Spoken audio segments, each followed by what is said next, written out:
my, more and more pests are traveling indoors thanks to the colder weather. They'll get in just about anything from your dry goods to the Christmas tree. Bob Wiggins is the Charleston Service Center Manager for Stark Exterminators. Thanks for coming back. Sure, thanks for having us. All right, the first thing that I think about is when you start pulling out all your baking supplies and you start to find pests inside the flour and all those things you need to make cookies and cakes. Right. One thing I've always noticed are moths. Those, how do you get rid of those? It's just a little extra protein in the mix, really. No, you should do a thorough inspection of all your food, especially your dried goods, when it comes to pantry pests.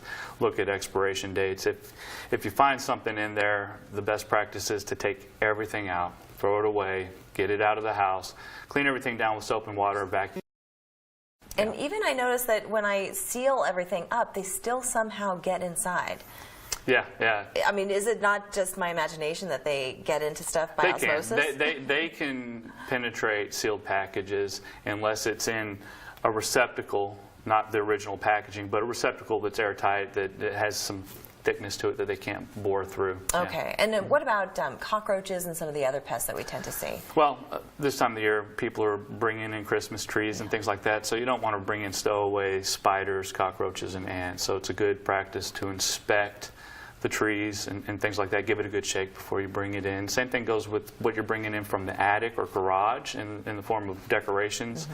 It's good to inspect that and do it outside. Inspect it outside before you bring it inside. I mean, if Clark Griswold didn't see a squirrel inside his tree before it was too late, how do you maybe try to eliminate some of those pests before you bring the tree inside? Well, inspect it well, shake it well. That's about the best you can do. Is there any way to treat it?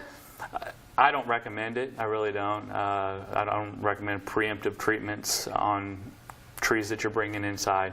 This time of the year, the good thing is it's cooler, so you may run into a spider here and there, but typically if there's a squirrel in there, you give it a good shake, it'll come out. So do you think, though, by pre-spraying it, though, that you're adding a flammable liquid that probably wouldn't be such a good idea to add to your tree? Yeah, or is that... I just don't recommend doing any treatments to the tree at all, really. I mean, people are going to have their hands in there decorating and stuff like that, so you don't want to have anything on there that can come off in the form of residue or something like that. Okay. Any strategic places to place traps or things, especially when the weather changes? Well, exclusion's best practice. Prevent them from coming in, seal up all the cracks and crevices around the foundation, openings around doors, windows. Make sure your screens around vents are in good shape to keep insects and wildlife out of the home. And what treatment do you usually do for houses around the winter time? Usually it's all a lot of preventative work, you know, putting stuff in the attic, make sure anything that's trying to overwinter in the attic comes across a product that will keep it from breeding, and then, you know, treating around foundations, windows, doorways, and entry points. Are you pretty busy this time of year? We are, absolutely. All right, Very well, make busy. sure you make your appointment. Yeah. Thank you so much, Bob. All right, thank you. Good to see you again. All right, coming up next, we're getting in the holiday spirit with the local school choir. Don't miss the latest installment of our